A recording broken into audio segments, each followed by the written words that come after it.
les amis du chien. Alors aujourd'hui on se retrouve avec une vidéo qui aura pour thème l'adolescence du chien. Quels conseils et quelles solutions pour y faire face? On a tous eu ce moment où on avait un chiot qui était à peu près parfait, dont on était très content. Et d'un coup on se retrouve avec de nouveau un monstre à la maison qui, quand tu lui dis assis, ne t'écoute pas et en a rien à faire, qui détruit de nouveau tout à la maison, qui te pisse partout, etc. Et où tu te dis, mais qu'ai-je bien pu faire pour que cela m'arrive? Eh bien je vais te répondre que c'est juste l'adolescence, tout le monde passe par là, ça va s'améliorer avec le temps, ne t'en fais pas.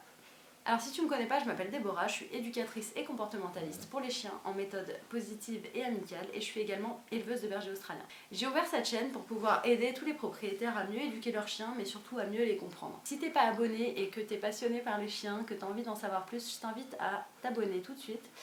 J'aime à dire à mes clients, que ce soit mes clients d'élevage ou mes clients en éducation, que l'adolescence à proprement parler n'existe pas. Il n'y a pas de crise d'adolescence, ce qui n'est pas totalement vrai.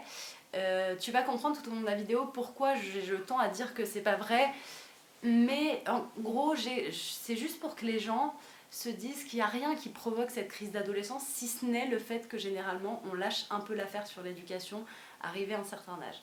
En règle générale, l'adolescence arrive entre 6 à 18 mois selon les races et selon le caractère du chien. C'est donc, comme je te disais, souvent une période où on lâche du lest et du coup, en tant qu'humain, comme il faut bien culpabiliser quelqu'un ou quelque chose, on met ça sur le dos de la période difficile de la crise d'adolescence. Il y a également un petit peu les hormones et la puberté qui jouent un rôle là-dedans. C'est souvent par exemple le moment où les mâles commencent un petit peu à grogner quand ils jouent, un petit peu à se battre un peu plus fort, etc. Et où les femelles font un peu pareil quand elles commencent à avoir leur première chaleur, elles peuvent totalement changer de comportement. Honnêtement, j'ai eu plusieurs chiens dans ma vie et j'en ai aucun qui m'a fait une crise d'adolescence à proprement parler. Parce que je pars d'un principe qui est très simple et si tu pouvais partir du même, ce serait vraiment cool.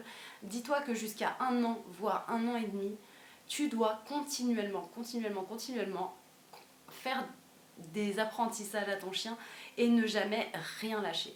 De cette façon, ton chien ne fera pas un gros retour en arrière sur ses apprentissages dû à l'âge un petit peu de la bêtise. Il faut vraiment que tu ne lâches rien du tout. Pendant cette période de l'adolescence, le chien fait un gros pas en arrière dans les apprentissages. Il devient ce qu'on appelle têtu. Quand tu lui demandes quelque chose, il te regarde l'air de dire mais pourquoi faire? Un peu comme un adolescent humain qui te dirait bah non en fait j'ai pas envie. Il fait plus aussi attention à toi parce que voilà il développe ce truc d'être un peu plus indépendant, qu'il aime bien explorer, qu'il commence à vouloir jouer avec des copains et à plus trop t'écouter, c'est normal. Le rappel devient compliqué lui aussi. Et il peut, comme je t'ai dit à cause des hormones, devenir un peu plus défiant avec les autres chiens. Encore une fois, j'insiste, c'est pour ça qu'à ce moment-là, à cause de ces hormones de la puberté, il faut absolument que ce soit le moment où tu ne lâches rien du tout, que tu sois encore plus jovial et amical dans ton éducation, que tu lui offres encore plus de friandises à haute valeur. J'ai fait une vidéo sur la valeur des friandises, je t'invite à aller la voir. Vraiment, il faut que tu lâches rien du tout. Le problème avec cette période d'adolescence, c'est aussi le même moment où en fait il y a la deuxième période de peur. Et à cette deuxième période de peur dans la vie du chien, le chien devient donc très sensible et il faut absolument rester très vigilant à tout ce qui se passe dans sa vie et à ce que tout se passe bien. Parce que tout ce qui pourra mal se passer restera ancré à tout jamais dans sa tête et il sera très compliqué de réparer les erreurs qui ont été faites à ce moment-là.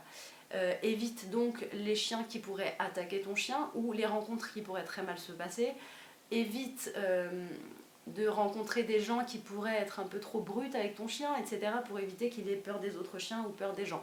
Donc c'est vraiment un deuxième moment où on fait très attention à la socialisation parce que en période de peur, tout reste très ancré et c'est très difficile après. C'est une période également où il commencera donc à avoir peur de certains trucs qui lui faisaient pas du tout peur avant en fait. Donc vraiment, on redouble d'efforts et on fait très attention à éviter les traumatismes.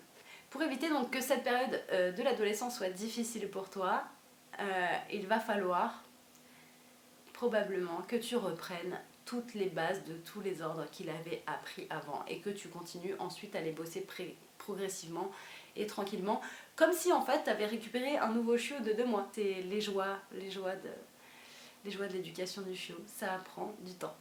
Je sais, ça paraît fou, ça paraît chiant, ça paraît... Et là tu te dis, mais j'en ai pour je sais combien d'années pour que ce chien soit un bon chien.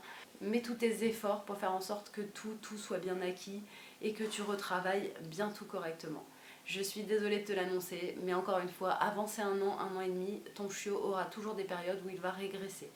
Et cette période de l'adolescence est vraiment une période de régression à peu près abominable pour tous les propriétaires de chiots.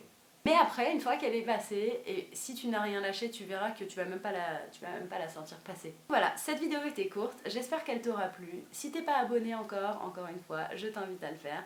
Et je te dis à bientôt pour une nouvelle vidéo. Salut!